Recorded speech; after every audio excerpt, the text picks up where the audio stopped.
ನಮಸ್ಕಾರ ಸ್ನೇಹಿತರೆ, ಈಗ ಲೇಸ್ಗೆ ಸ್ವಾಗತ. ಇವತ್ತಿನ ನಮ್ಮ ವಿಡಿಯೋ ಟಾಪಿಕ್ ಬಂದು updates on second international airport. So video ಶುರು ಮಾಡೋಕ್ಕಿಂತ ಮುಂಚೆ ಯಾರ್ಯಾರು ನಮ್ಮ ಚಾನಲ್ನ ಸಬ್ಸ್ಕ್ರೈಬ್ ಮಾಡ್ಕೊಂಡಿಲ್ಲ ದಯವಿಟ್ಟು ಸಬ್ಸ್ಕ್ರೈಬ್ ಮಾಡ್ಕೊಳ್ಳಿ. ಎಂತಕ್ಕಂದ್ರೆ ಮುಂದೆ ಬರೋ ವಿಡಿಯೋಸು ಅಪ್ಡೇಟ್ಸು ನಿಮಗೆ ತಲುಪಬೇಕು ಅಂದರೆ ನೀವು ಸಬ್ಸ್ಕ್ರೈಬ್ ಮಾಡ್ಕೊಬೇಕು. ಸೊ ಈ ವಿಡಿಯೋದಲ್ಲಿ ನಾವು ಸೆಕೆಂಡ್ ಇಂಟರ್ನ್ಯಾಷನಲ್ ಏರ್ಪೋರ್ಟ್ ಬಗ್ಗೆ ಅಫಿಷಿಯಲ್ ಆದ ಅಪ್ಡೇಟ್ಸ್ ಯಾವುದು ಸರ್ಕಾರದ ಕಡೆಯಿಂದ ಬಂದಿಲ್ಲ, ಆದರೆ ಒಂದಷ್ಟು ಮೇಜರ್ ಬೆಳವಣಿಗೆಗಳು ಆಗಿದೆ. ಸೊ ಅದನ್ನು ಈ ವಿಡಿಯೋದಲ್ಲಿ ನೋಡೋಣ ಬನ್ನಿ.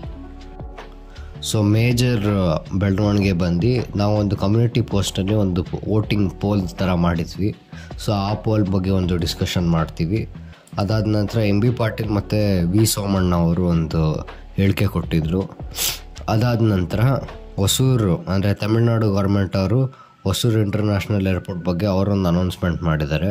ಸೊ ಅದ್ರ ಬಗ್ಗೆನೂ ಒಂದು ಡಿಸ್ಕಷನ್ ಮಾಡ್ತೀವಿ. ಮೊದಲಿಗೆ ನಾವು ಮಾಡಿದಂಥ ವೋಟಿಂಗ್ ಸರ್ವೆ, ಒಂದು ತಿಂಗಳಿಂದ ಹಾಕಿದಂಥ ಒಂದು ಪೋಲ್, ಕಮ್ಯುನಿಟಿ ಪೋಲು, 78% ಜನಕ್ಕೆ ನೆಲಮಂಗಲ ಒಂದು ರೈಟ್ ಲೊಕೇಶನ್ ಸೆಕೆಂಡ್ ಇಂಟರ್ನ್ಯಾಷನಲ್ ಏರ್ಪೋರ್ಟ್ಗೆ ಅಂತ ವೋಟ್ ಮಾಡಿದ್ದಾರೆ. 19% ಜನ ಇಲ್ಲ ಅಂದಿದ್ದಾರೆ. ಇನ್ನು 3% ಜನ ಗೊತ್ತಿಲ್ಲ ಅಂತ ಹಾಕಿದ್ದಾರೆ. ಸೊ ಈ ವೋಟಿಂಗ್ ಸರ್ವೆ ನೋಡಿದಾಗ 70% ಅಂದರೆ ಮೆಜಾರಿಟಿಗಿಂತ ಹೆಚ್ಚು ಜನ ನೆಲಮಂಗಲ ಒಂದು ರೈಟ್ ಲೊಕೇಶನ್ ಅಂತ ಇದ್ದಾರೆ. ಸೊ ಅದು ಯಾವ ಕಾರಣಕ್ಕೆ ಅದು ರೈಟ್ ಲೊಕೇಶನ್ನು, ಕನೆಕ್ಟಿವಿಟಿ, ಅದಾದ ನಂತರ ಆ ಸುತ್ತಮುತ್ತ ಆಗೋ ರೀಜನಲ್ಲಿ ಡೆವಲಪ್ಮೆಂಟ್ ಏನಾಗುತ್ತೆ ಅಂತ ನಾವು ಈ ಹಿಂದೆ ಸುಮಾರು ವಿಡಿಯೋಗಳಲ್ಲಿ ತಿಳಿಸಿದ್ದೀವಿ. ಸೊ ಆ ವಿಡಿಯೋ ನೀವು ಒಂದು ಸಲ ಚೆಕ್ಔಟ್ ಮಾಡಿ. ಸೊ ಇನ್ನು MB ಪಾಟೀಲ್ ಮತ್ತು V ಸೋಮಣ್ಣ ಅವ್ರು ಕೊಟ್ಟಿರೋ ಹೇಳಿಕೆ ಏನಪ್ಪ ಅಂತಂದರೆ, MB ಪಾಟೀಲ್ ಅವರು ಒಂದು ಕ್ಲಿಯರ್ ಸ್ಟೇಟ್ಮೆಂಟ್ ಕೊಟ್ಟಿದ್ದಾರೆ. ಈ ಸೆಕೆಂಡ್ ಇಂಟರ್ನ್ಯಾಷನಲ್ ಏರ್ಪೋರ್ಟ್ ಏನಾಗ್ತಾ ಇದೆ ಅದು ಬೆಂಗಳೂರು ಡಿಸ್ಟಿಕ್ ಒಳಗೇನೆ ಆಗುತ್ತೆ, ಬೇರೆ ಯಾವುದೇ ಡಿಸ್ಟಿಕ್ಕಲ್ಲಿ ಮಾಡೋಲ್ಲ ಅಂತ ಕ್ಲಿಯರಾಗಿ ಅಂತಿದ್ದಾರೆ. ಸೊ ಆಗ ನಮಗೆ ಏನು ಮೇಜರ್ ಕಾಂಪಿಟೇಟರ್ ಆದ ಹಾರೋಹಳ್ಳಿ ಮತ್ತು ನೆಲಮಂಗಲದಲ್ಲಿ ಹಾರೋಹಳ್ಳಿ ಆಚೆ ಹೋಗುತ್ತೆ. ಎಂತಕ್ಕಂದರೆ ಹಾರೋಹಳ್ಳಿ ಬರೋದು ರಾಮನಗರ ಡಿಸ್ಟಿಕ್ಕಲ್ಲಿ. ಸೊ ಆದ ಕಾರಣದಿಂದ ನೆಲಮಂಗಲ ಅಲ್ಲಿ ಮತ್ತೆ one of the major site ಆಗೇ ಇರುತ್ತೆ. ಅದಾದ ನಂತರ V ಸೋಮಣ್ಣ ಅವರು, ಸೆಂಟ್ರಲ್ ಮಿನಿಸ್ಟರ್ ಸೋಮಣ್ಣ ಅವರು, ಬೆಂಗಳೂರು ಸೆಕೆಂಡ್ ಇಂಟರ್ನ್ಯಾಷನಲ್ ಏರ್ಪೋರ್ಟು ಒಂದು ತುಮಕೂರಲ್ಲಾಗಲಿ ಅಂತ ಸ್ಟಾರ್ಟಿಂಗಲ್ಲಿ ಅಂದರು. ಯಾವಾಗ ತುಮಕೂರಲ್ಲಿ ಆಗಲ್ಲ, ಬೆಂಗಳೂರು ಡಿಸ್ಟಿಕ್ಕಲ್ಲಿ ಆಗುತ್ತೆ ಅಂತ ಗೊತ್ತಾದ ನಂತರ ಅವರು ದಾಬಸ್ಪೇಟೆ ಇಲ್ಲ ನೆಲಮಂಗಲದಲ್ಲೇ ಆಗಬೇಕು, ಸೊ ಅದಕ್ಕೆ ನಾನು ಲೆಟರ್ ಕೂಡ ಬರಿತೀನಿ ಅಂತ ಅಂದಿದ್ರು. ಸೊ ಈ ಎರಡು ಹೇಳಿಕೆಗಳಿಂದ ಇದರಿಂದ ಗೊತ್ತಾಗೋದೇನೆಂದರೆ ಜನರು ಒಲವು, ಅದಾದ ನಂತರ ಸರ್ಕಾರ ಯೋಚನೆ ಮಾಡ್ತಾ ಇರೋದು. ಸೊ ಎಲ್ಲ ಪಾಸಿಬಿಲಿಟೀಸು ನೆಲಮಂಗಲನೇ ನೆಕ್ಸ್ಟ್ ಲೊಕೇಶನ್ ಆಗುತ್ತೆ ಸೆಕೆಂಡ್ ಇಂಟರ್ನ್ಯಾಷನಲ್ ಏರ್ಪೋರ್ಟ್ಗೆ ಅಂತ ಗೊತ್ತಾಗ್ತಾ ಇದೆ. ಸೊ ಇನ್ನು ಮೂರನೇ ಟಾಪಿಕ್ ಅಂದರೆ ಮೂರನೇ ಸೆಗ್ಮೆಂಟ್ ಈ ವಿಡಿಯೋದ ಏನಂತ ಅಂದರೆ, ಸೊ ಹೊಸೂರು ಇಂಟರ್ನ್ಯಾಷನಲ್ ಏರ್ಪೋರ್ಟ್ ಮಾಡ್ತೀವಿ ಅಂತ ತಮಿಳ್ನಾಡು ತಮಿಳ್ನಾಡು CM ಆದ ಸ್ಟಾಲಿನ್ ಅವರು ತಮ್ಮ ಲೆಜಿಸ್ಲೇಟಿವ್ ಅಸೆಂಬ್ಲಿಲಿ ಹೇಳಿದರು.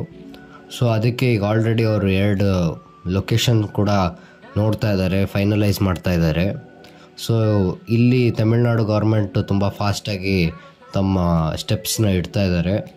ಆದರೆ ಕರ್ನಾಟಕ ಗೌರ್ಮೆಂಟು ಒಂದಷ್ಟು ಪೊಲಿಟಿಕಲ್ ರೀಸನ್ಸಿಂದ, ಈಗ ಗೊತ್ತಲ್ಲ ನಿಮಗೆ ಸ್ಟೇಟಲ್ಲಿ, ಆದ ಕಾರಣದಿಂದ ಸ್ವಲ್ಪ ನಿಧಾನ ಮಾಡ್ತಾ ಇದ್ದಾರೆ. ಸೊ ಇಲ್ಲಿ ಹೊಸೂರಲ್ಲಿ ಏನಾದರೂ ಈಗೇನು ತಮಿಳ್ನಾಡು ಗೌರ್ಮೆಂಟು ಮಾಡ್ತಾ ಇರೋ ಸ್ಪೀಡಲ್ಲಿ ಎಲ್ಲ ಆಯಿತು ಅಂದರೆ ಅಪ್ರೂವಲ್ ತೊಗೊಂಡು ಇಲ್ಲಿ ಕನ್ಸ್ಟ್ರಕ್ಷನ್ ಕೂಡ ಶುರು ಮಾಡ್ತಾರೆ.